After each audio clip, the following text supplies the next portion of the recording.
দিবস এবং অধিকার সমাবেশ তাই নিয়ে আছে কর্মী সভা কতটা সফল হলো?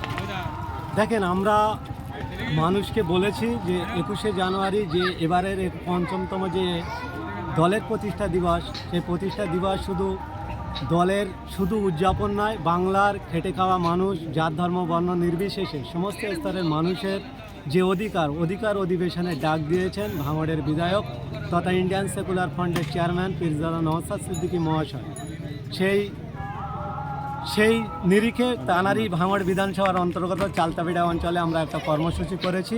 যে কর্মসূচির মধ্য দিয়ে আমরা চালতাবিড়া অঞ্চলে বার্তা দিয়েছি, তানারা স্পষ্ট সাড়া দিয়েছেন যে তানারা আগামী 21শে জানুয়ারি নিজের অধিকার বুঝে পাওয়ার জন্য এবং অপরের অধিকার বুঝে দেওয়ার জন্য তানারা উপস্থিত হবে। এই যে কর্মী সভা করলেন, গোপন সূত্রের খবর যেটা পেয়েছিলাম, তৃণমূল কংগ্রেসের নেতা কর্মীরা তাদেরকে আইএসএফে যোগদান করবে, কিন্তু আইএসএফে যোগদান করার আগে নাকি তৃণমূলের নেতারা তাদেরকে বাড়ি থেকে নিয়ে গেছে যাতে আইএসএফে যোগ না করতে পারে। তাহলে আজকে কি আইএসএফ ব্যর্থ? যে তৃণমূল কংগ্রেসের নেতা কর্মীদের আপনারা জয়েন করাতে পারলেন না, ব্যর্থ?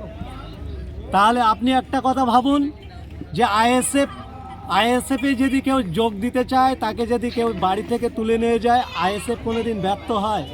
আইএসএফ সাকসেস, তাই আইএসএফের পাশে মানুষ আসতে চাইছে। আইএসএফ একটা আদর্শপূর্ণ দল, তাই আইএসএফের কাছে আসতে চাইছে।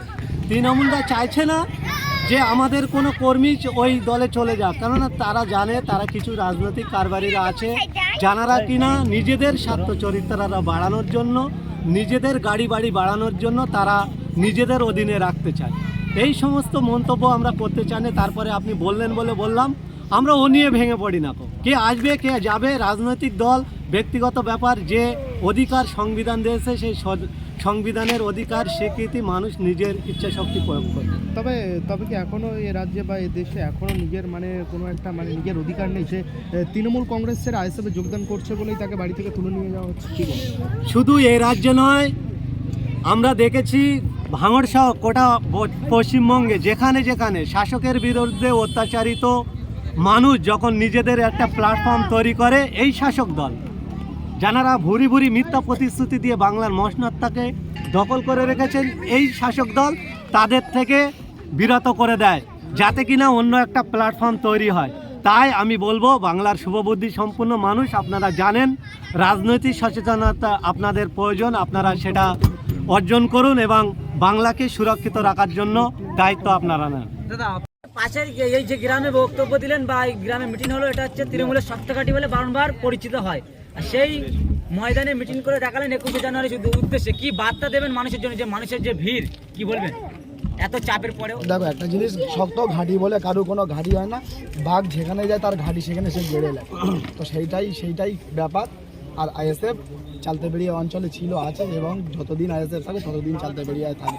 এই অঞ্চলে একাধিক মহিলারা রাত এই আইএসএফ করার জন্য মাঠে রাত কাটা হয়েছে এবং কি পুলিশের তাড়া খেতে হয়েছে, এমনই কিন্তু মঞ্চে বক্তব্য দিতে দেখা গেল। তার যে সাহসিকতা, কি বলবেন? দেখো, প্রত্যেকটা জিনিস লড়াই করতে গেলে আর হকের জন্য লড়াই করতে গেলে এরকম চাপ বহুত আসবে, জেল কাটতে হবে, সবই জানি আমরা। এই জন্য মানুষ হকের জন্য লড়াই করতে গেলে এইসব অনুপ্রেরণা এমনি বুকের ভিতরে তৈরি হয়ে যায়। আর আশা করছি চালতাবিড়িয়ার মা বোনেরা, ছেলেরা এর থেকে আরও শক্তিশালী হয়ে আগামী দিন লড়াই দেবে, এটাই ওনাদের কাছে আমি আশা করছি।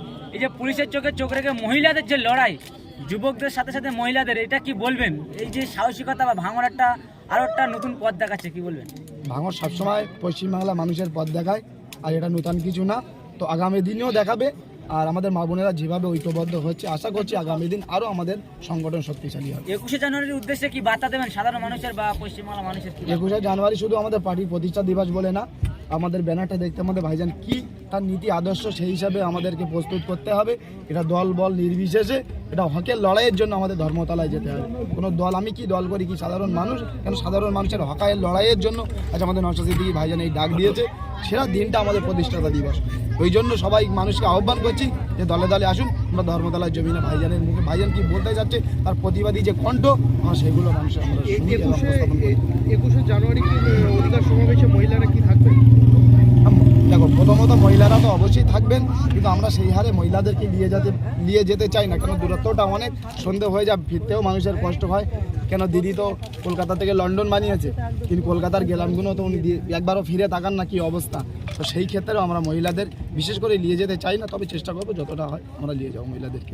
দাদা ঠিক 21শে জানুয়ারি যে দিনটা ঘটেছিল ইতিহাসের পাতায় লেখা থাকবে, এবং তার সাথে সাথে আপনারা অভিযোগও তুলেছিলেন যে ঠিক 21শে জানুয়ারি হাতিশালা 6 লাইনে আরাবুলের নেতৃত্বে যে আইএসএফের উপর একটা হামলা হয়েছিল, এবারে কি তাহলে সেই হামলার হবে না, বা মানে আশঙ্কা করছে? কারণ তৃণমূল দল থেকে তো আরাবুল ইসলামকে সাসপেন্ড করবে।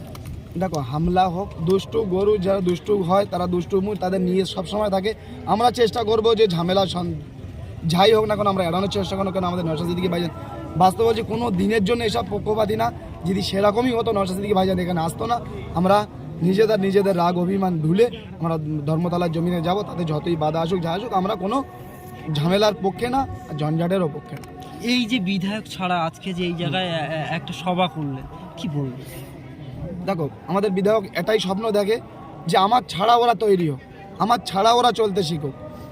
এইটাই সবসময় চিন্তা করে যে আমার নওশাদ সিদ্দিকী ছাড়া আমার ভাঙড়ের ছেলেরা নেতা তৈরি হোক। তো আশা করছি ওনার সে দুয়া আছে, ওনার স্বপ্ন আমরা পুরো করার চেষ্টা করছি, এবং সেটা আগামী দিন আশা করছি পুরো করবো। কিন্তু ওনার আমি বলবো অন্য কোনো নেতা বলে দুঃখ পেতে, কিন্তু আমার নেতা গর্ব করে যে আমার ভাঙড়ের ছেলেরা যে রক্তদান করে দেখিয়েছে, এবং আরও এইসব প্রোগ্রামগুলো করেছে। আমরা 21শে জানুয়ারি করেছিলাম যে প্রোগ্রাম আগের বছরে, সত্যি আমার নেতা খুব খুশি হয়েছিল। এই জন্য আমরা এত এগিয়ে যাওয়ার সাহস পাই, আমার নেতার নীতি দেখে আমরা এরকম করার সাহস পাই। পাশের এই যে গ্রামে বক্তব্য দিলেন বা এই গ্রামে মিটিং হলো, এটা হচ্ছে তৃণমূলের সপ্তাহঘাটি বলে বারবার পরিচিত হয়। আর সেই ময়দানে মিটিং করে দেখালেন 21শে জানুয়ারি উদ্দেশ্যে কি বার্তা দেবেন মানুষের জন্য, যে মানুষের যে ভিড়, কি বলবেন এত চাপের পরেও? দেখো একটা জিনিস, শক্ত ঘাঁটি বলে কারো কোনো ঘাঁটি হয় না, বাঘ যেখানে যায় তার ঘাঁটি সেখানে সে গেড়ে নেয়। তো সেইটাই ব্যাপার। আর আইএসএফ চালতেবেড়িয়া অঞ্চলে ছিল, আছে, এবং যতদিন আইএসএফ থাকে ততদিন চালতেবেড়িয়ায় থাকে। এই অঞ্চলে একাধিক মহিলারা রাত এই আইসেফ করার জন্য মাঠে রাত কাটা হয়েছে, এবং কি পুলিশের তাড়া খেতে হয়েছে, এমনই কিন্তু মঞ্চে বক্তব্য দিতে দেখা গেল। তার যে সাহসিকতা, কি বলবেন? দেখো প্রত্যেকটা জিনিস লড়াই করতে গেলে আর হকের জন্য লড়াই করতে গেলে এরকম চাপ বহুত আসবে, জেল কাটতে হবে, সবই জানি আমরা। এই জন্য মানুষ হকের জন্য লড়াই করতে গেলে এইসব অনুপ্রেরণা এমনি বুকের ভিতরে তৈরি হয়ে যায়। আর আশা করছি চালতেবেড়িয়ার মা বোনেরা ছেলেরা এর থেকে আরও শক্তিশালী হয়ে আগামী দিন লড়াই দেবে, এটাই ওনাদের কাছে আমি আশা করছি। এই যে পুলিশের চোখে চোখ রেখে মহিলাদের যে লড়াই, যুবকদের সাথে সাথে মহিলাদের, এটা কি বলবেন? এই যে সাহসিকতা বা ভাঙড় আরও একটা নতুন পথ দেখাচ্ছে, কি বলবেন? ভাঙড় সবসময় পশ্চিমবাংলা মানুষের পথ দেখায়, আর এটা নতুন কিছু না। তো আগামী দিনেও দেখাবে। আর আমাদের মা বোনেরা যেভাবে ঐক্যবদ্ধ হচ্ছে, আশা করছি আগামী দিন আরও আমাদের সংগঠন শক্তিশালী হবে। 21শে জানুয়ারির উদ্দেশ্যে কি বার্তা দেবেন সাধারণ মানুষের বা পশ্চিমবাংলা মানুষের? 21শে জানুয়ারি শুধু আমাদের পার্টির প্রতিষ্ঠা দিবস বলে না, আমাদের ব্যানারটা দেখতে আমাদের ভাইজান কি তার নীতি আদর্শ, সেই হিসাবে আমাদেরকে প্রস্তুত করতে হবে। এটা দল বল নির্বিশেষে, এটা হকের লড়াইয়ের জন্য আমাদের ধর্মতলায় যেতে হবে। কোনো দল, আমি কি দল করি কি সাধারণ মানুষ, কেন সাধারণ মানুষের হকের লড়াইয়ের জন্য আজ আমাদের নওশাদ সিদ্দিকী ভাইজান এই ডাক দিয়েছে, সেরা দিনটা আমাদের প্রতিষ্ঠাতা দিবস।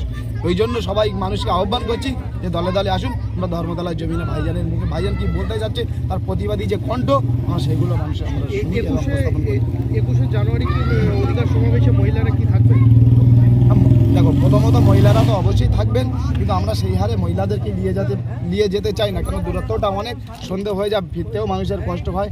কেন দিদি তো কলকাতা থেকে লন্ডন বানিয়েছে, কিন্তু কলকাতার গেলামগুলো তো উনি একবারও ফিরে তাকান না কি অবস্থা। তো সেই ক্ষেত্রেও আমরা মহিলাদের বিশেষ করে নিয়ে যেতে চাই না, তবে চেষ্টা করবো যতটা হয় আমরা নিয়ে যাবো মহিলাদেরকে। দাদা ঠিক 21শে জানুয়ারি যে দিনটা ঘটেছিল ইতিহাসের পাতায় লেখা থাকবে, এবং তার সাথে সাথে আপনারা অভিযোগও তুলেছিলেন যে ঠিক 21শে জানুয়ারি হাতিশালা 6 লাইনে আরাবুলের নেতৃত্বে যে আইএসএফের উপর একটা হামলা হয়েছিল, এবারে কি তাহলে সেই হামলার হবে না, বা মানে আশঙ্কা করছে? কারণ তৃণমূল দল থেকে তো আরাবুল ইসলামকে সাসপেন্ড করবে। দেখো হামলা হোক, দুষ্টু গরু যারা দুষ্টু হয় তারা দুষ্টু মুখ তাদের নিয়ে সবসময় থাকে। আমরা চেষ্টা করবো যে ঝামেলা যাই হোক না কেন আমরা এড়ানোর চেষ্টা করবো, কেন আমাদের নওশাদ সিদ্দিকী ভাইজান বাস্তব বলছি কোনো দিনের জন্য এসব পক্ষপাতী না। যদি সেরকমই হতো নওশাদ সিদ্দিকী ভাইজান এখানে আসতো না। আমরা নিজেদের রাগ অভিমান ভুলে আমরা ধর্মতলার জমিনে যাব, তাতে যতই বাধা আসুক যা আসুক, আমরা কোনো ঝামেলার পক্ষে না, ঝঞ্ঝাটেরও পক্ষে না। এই যে বিধায়ক ছাড়া আজকে যে এই জায়গায় একটা সভা করলেন, কি বলবেন? দেখো আমাদের বিধায়ক এটাই স্বপ্ন দেখে যে আমার ছাড়া ওরা তৈরি হোক, আমার ছাড়া ওরা চলতে শিখুক, এইটাই সবসময় চিন্তা করে যে আমার নওশাদ সিদ্দিকী ছাড়া আমার ভাঙড়ের ছেলেরা নেতা তৈরি হোক। তো আশা করছি ওনার সে দুয়া আছে, ওনার স্বপ্ন আমরা পুরো করার চেষ্টা করছি এবং সেটা আগামী দিন আশা করছি পুরো করবো। এতে ওনার আমি বলবো অন্য কোনো নেতা বললে দুঃখ পেতে, কিন্তু আমার নেতা গর্ব করে যে আমার ভাঙড়ের ছেলেরা যে রক্তদান করে দেখিয়েছে এবং আরও এইসব প্রোগ্রামগুলো করি, যে আমরা 21শে জানুয়ারি করেছিলাম যে প্রোগ্রাম আগের বছরে, সত্যি আমার নেতা খুব খুশি হয়েছিল। এই জন্য আমরা এত এগিয়ে যাওয়ার সাহস পাই, আমার নেতার নীতি দেখে আমরা এরকম করার সাহস